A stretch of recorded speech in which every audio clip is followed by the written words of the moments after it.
पढ़ाई करना है, क्यों करना है?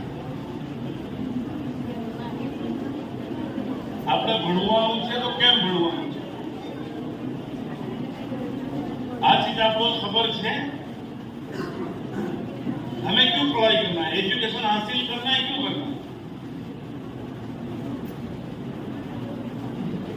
हमने अपने बच्चों को वो गौर सिखाया ही नहीं, वो टारगेट, वो लक्ष्य, वो समझाया ही नहीं।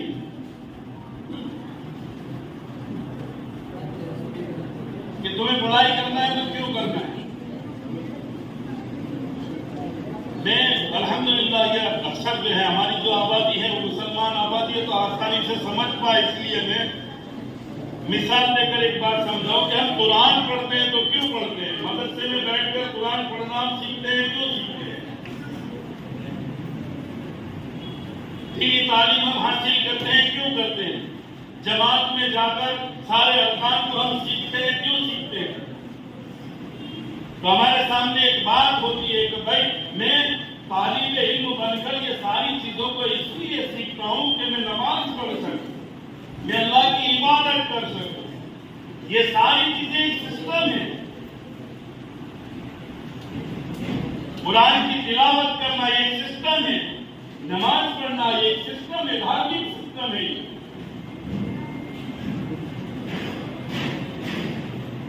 तो मैं नमाज कैसे पढ़ सकूं? तो उसको मदरसे में जाकर मैं सीखता हूं। मैं कुरान पढ़ सकूं, मदरसे में जाकर सीखता हूं। मैं उर्दू किताबें भी पढ़ सकूं, दीनी वाक़ियात पढ़ सकूं। इन बातों को सीखने के लिए मदरसे में जाकर मैं पढ़ता हूं, ताकि उस सिस्टम को मैं समझ सकूं, उस सिस्टम के मुताबिक मैं चल सकूं। तो इस बात को जैसे अहमियत देते हैं, हमारी अक्लें इस बात को क्यों तस्लीम नहीं करती कि जिस तरह से उस सिस्टम को हमें फॉलो करके उसके साथ में जुड़ना है दीनी मामलों के अंदर, तो इसी तरह से दुनिया एक सिस्टम है। पूरी दुनिया, और मेरी बेटियों समझ रहे मेरी बात को, मेरी बच्चियों, ये पूरी दुनिया एक सिस्टम है, एक सिस्टम के साथ जुड़ी हुई है। बिजनेस एक सिस्टम है, हुनर एक सिस्टम है, यहाँ तक कि ड्राइविंग करना अगर सीखना हो तो वो भी एक सिस्टम के साथ जुड़ा हुआ है। तुम्हें मैकेनिकल काम सीखना है तो एक सिस्टम के साथ जुड़ा हुआ है। सिस्टम ही है ये। पूरी दुनिया का जो निजाम है वो दुनिया के एतबार से एक सिस्टम है।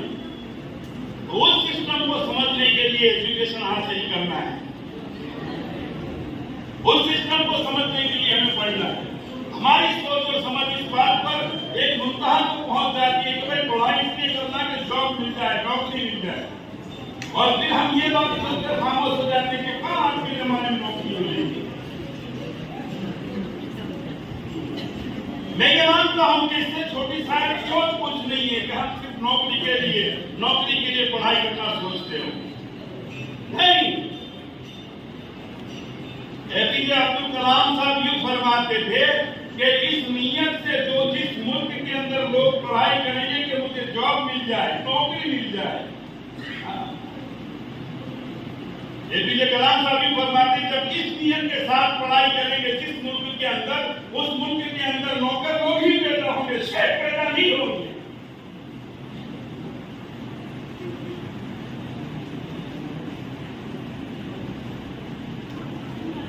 नौकरी करने के लिए पढ़ना है, सिस्टम के साथ जुड़ने के लिए पढ़ना है। इंशाअल्लाह ताला तो इस नियत से पढ़ो, नौकरियां तुम दोगे।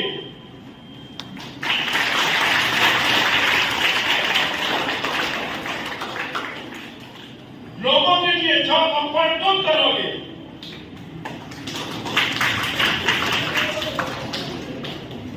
क्या गुलामी की सिस्टम अंग्रेजों ने पहना के हमारे घरों के अंदर एक रोग डाल दिया, वो गुलामी की जंजीरों से बाहर ही नहीं निकल रहे हैं। तो आ रही है तो बात समझ में, पढ़ाई क्यों करना है? पूरी एक सिस्टम है, उस सिस्टम को फॉलो करने के लिए तुम्हें पढ़ाई करना है, एजुकेशन हासिल करना है। अगर हासिल नहीं करोगे, याद रखो मेरी बात, इस बात को तुम कचरे के भाव में फेंक दिए जाओगे। एक तरफ तुम्हें पूछने वाला कोई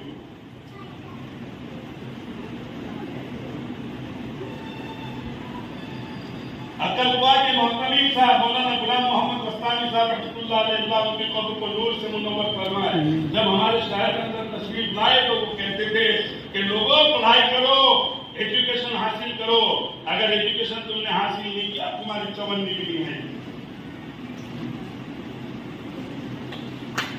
लोग तुम्हें निकाल कर एक तरफ फेंकेंगे।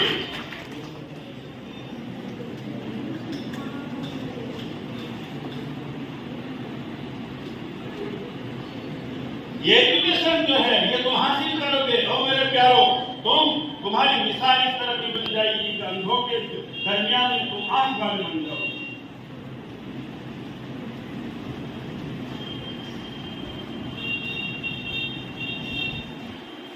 इससे बड़ी बुरी बात और क्या हो सकती है? हम पढ़ाई करने के लिए एक अगर खत हमें पढ़ना हो या फॉर्म भरना हो, अगर किसी का अगर हमें रखना पड़े फॉर्म भरना कि मेरा फॉर्म तुम भर दो, तो आज के दौर में इससे बड़ा बेवकूफ इंसान कोई नहीं कि तेरा तो अपना फॉर्म नहीं भर सकता है।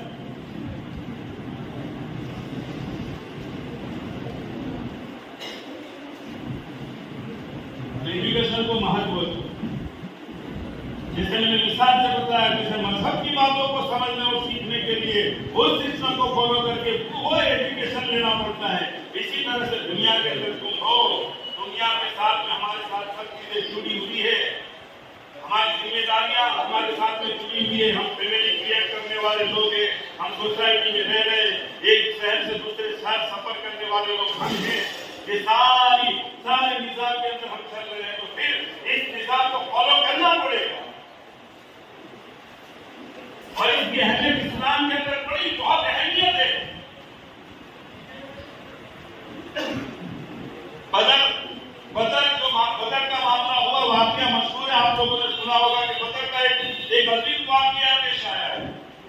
और बदर के मौके के ऊपर बहुत सारे लोग कैदी को आजाद करवाने की बात की।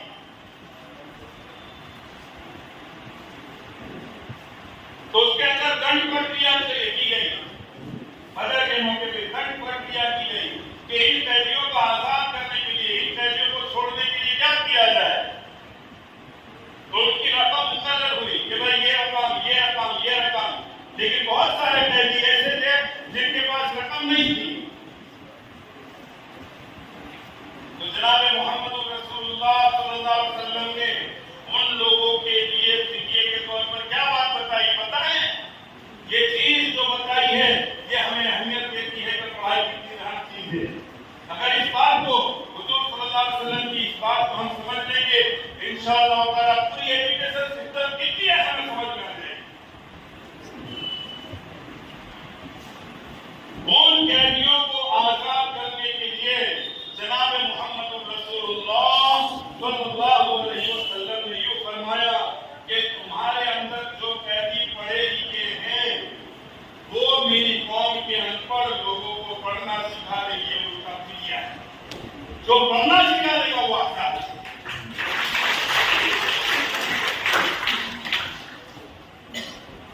कुछ तो बात थी कि हुजूर सल्लल्लाहु अलैहि वसल्लम ने ये बात कही, लिहाजा पढ़ाई के ऊपर पूरा जोर दो इंशाअल्लाह।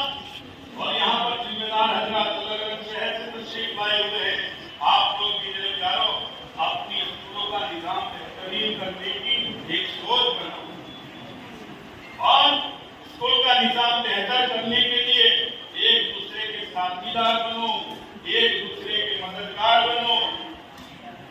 ये स्कूलें अभी आज भी ये जो निजाम आपके सामने है ये भी सक्सेस नहीं है। सब लोगों को जमा करके जब एक मुस्तकिल मेहनत की गई और एक मेहनत हुई और एक दूसरे के मददगार बने तो इस नतीजे तक पहुंच हुए हैं। वरना मुझे तरह से याद है, पहली मरतबा इसी हॉल में प्रोग्राम हुआ और उसके आयुर्वेदिक साइंस लेवल पर फोन आया था कि हमने अल्हम्दुलिल्लाह इसकी तैयारी कर ली है। तो उस वक्त जो शुरुआत थी, देखा तो एक फोन मेरे ऊपर आया, वो कहते थे कि अभी गिनती बहुत कम है, वो कम से शुरुआत किया, इस नतीजे पे पहुंचे। इस नतीजे तक जब पहुंचे हैं, ये यूं ही नहीं पहुंचे, सबकी मदद थी, सबका साथ सहकार मिला तब इस नतीजे पे पहुंचे।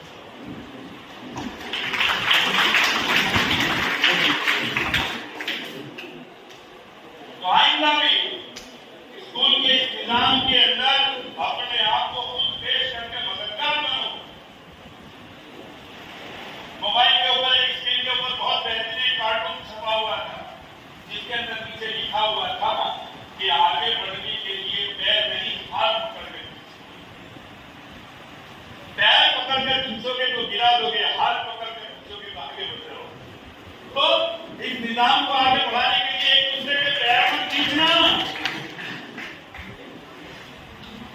पॉक ना खींच मारो, हाथ खींच मारो, हाथ पकड़ी लगाई मत। याद रखो मेरा प्यारो, याद रखो मेरे प्यारो, तुम्हें ये निजाम से तरीफ करना जरूरी है। अगर नहीं किया तो आगे चलकर इसका दुनिया का बहुत बड़ा भुगतना पड़ेगा। तो अपना स्कूल का मैनेजमेंट, स्कूल का सिस्टम वो बेहतरीन और ये काम को आगे कैसे बढ़ाना, मुझे एक बात मिसाल के तौर पर याद आई तो मैं कहूँ, एक कुत्ते और हाथी में रेस की शर्त लगी। एक कुत्तू ने हाथी में उनमें शर्त लगी, फला जगह पर हम पहुंच जाए, जो पहले पहुंचे वो जीत गया। अब कुत्ता फुल स्पीड से दौड़ने वाला और हाथी जो है वो हेवी वजन, भारी वेट उसका, तो वो दौड़ नहीं पाता। तो हारना तय था, कुत्ते का जीतना तय था, लेकिन अंजाम ये हुआ कि जिस वक्त कुत्ता अपने मंजिल के ऊपर पहुंचा ना, हाथी वहां पर पहले से पहुंचा हुआ था और कुत्ता हार गया, हाथी जीत गया, जो धीरे धीरे चलता हुआ जा रहा था। ये तेज दौड़ने वाला ये हार गया। उस वक्त उस कुत्ते ने क्या कहा, हाथी को पता है? उस कुत्ते ने हाथी से कहा, मुझे तूने नहीं हराया। हाथी से कह रहा है, मुझे तूने नहीं हराया, मुझे मेरी कौम ने हराया है, मुझे मेरी बिरादरी ने हराया है। पुत्रों से कहते हैं, बोलो बेटा बोलो, पुत्रों से कहते हैं, मैंने वो हाथी क्या मैंने नहीं हराओ, मैंने मारा वाला देखे ने ऐसे हराओ। तू जब चलता था तेरे को रोकने वाला और तेरे ऊपर ठोकने वाला कोई नहीं था, और मैंने जब दौड़ना शुरू किया, हर चौराहे के ऊपर मेरी बिरादरी के लोग मुझे रोक रहे थे और मेरे ऊपर ठोक रहे थे। तो मुझे तूने नहीं हराया, मुझे मेरी बिरादरी ने हराया।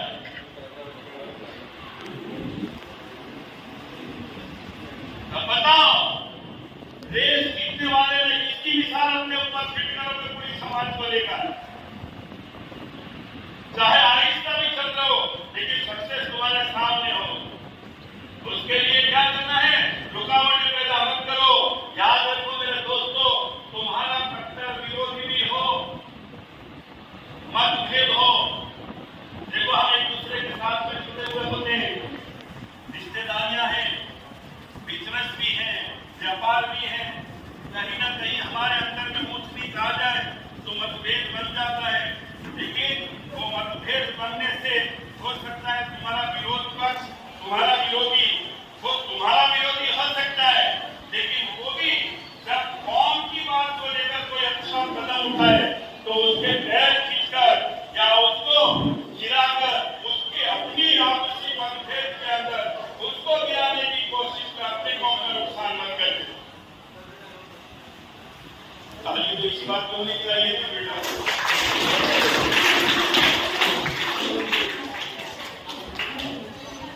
हमें एक विचारों आपस में मतभेद हो सके थे, पर मारा साथ में कारण है, मारो विरोधी भी जो अच्छो कदम उठावतो હોય તો એનો મારો સ્વાર્થ હશે એ મારો વિરોધી છે, પણ ફાયદો તો મારી સમાજને પહોંચાડી રહ્યો છે નહીં। હું મારા વિરોધની અંદર એ મારા વિરોધીને હું એનાથી મારી દુશ્મની કરવાથી એને પછાડી નાખી, પણ એનાથી નુકસાન બીજા કોઈનું થાય તો આપણે મારી સમાજનું નુકસાન થઈ તો પોતાના વિચારો પોતાના દિલને મોટા કરી અને એકબીજાનો અધિકાર મળશે ઇન્શાઅલ્લાહ। હવે આપણે આપણા સ્કૂલનો નિઝામ અલહમદુલિલ્લાહ એને આપણે બહેતરીન કરવા છે, સાથ સહકારની જરૂરત તો છે, આપણી સ્કૂલને બહેતરીન બનાવવી છે। एक स्ट्रक्चर खूब में आवेलू है, अल्हम्दुलिल्लाह स्कूल बनाने के लिए जमीन भी खरीदी है और एक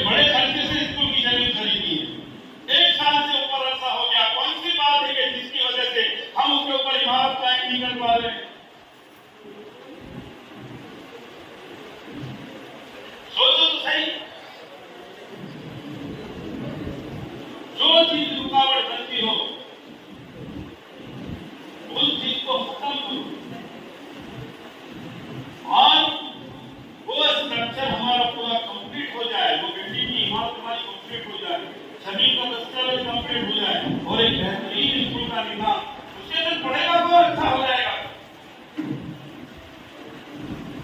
हमारे साथ हमारे यहाँ पर गड़बड़ा के किसान भी आए थे। अब उनसे पूछो क्या गड़बड़ा वाले आकर पढ़ेंगे यहाँ पर? हमें दावत में अच्छी ईमानदारी को हमारा विगाओ, हमें हमारा छोड़ा नहीं भणवा मुकर सु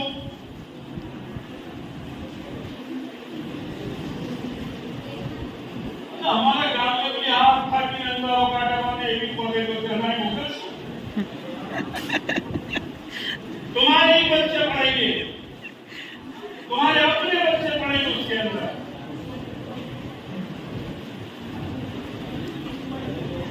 जब तुम्हारे अपने लोग उसके अंदर पढ़ेंगे तो निजाम बनाओ कि तुम्हारे बच्चे जिस जगह पर बैठे वो बिल्डिंग बेहतरीन हो, वहाँ बैठने का इंतजाम बेहतरीन हो, वहाँ पूरा एजुकेशन का निजाम पूरा बेहतरीन हो। वो चीज क्यों नहीं सोचते?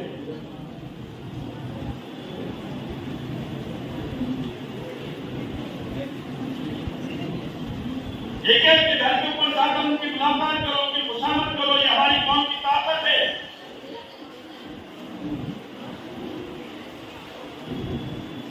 देखो दीन के शोबे 5 है, दीन के इस्लाम के, मैं इस्लाम की लाइन में आपको समझाऊं। दीन के शोबे 5 है, इबादत, ईमानियात, इबादत, अखलाकियात, मुआमलात और माशिरात। दीनी मदारिस के जरिए से, दीनी मेहनत के जरिए से ईमानियात और इबादत के ऊपर मेहनत होती है। अखलाकियात, मुआमलात और माशिरात के 3 चीजें, इसके ऊपर वहां से मेहनत नहीं हो पा रही, इसके लिए यह सिस्टम पकड़ना पड़ेगा। माशरा है तुम्हारी सोसाइटी के लिए तुम्हें एजुकेशन लेना पड़ेगा। तुम्हारे मामला के अंदर तुम्हारे हिसाब किताब आते हैं, वो हिसाब किताब के लिए गणित तुम्हें सीखना पड़ेगा।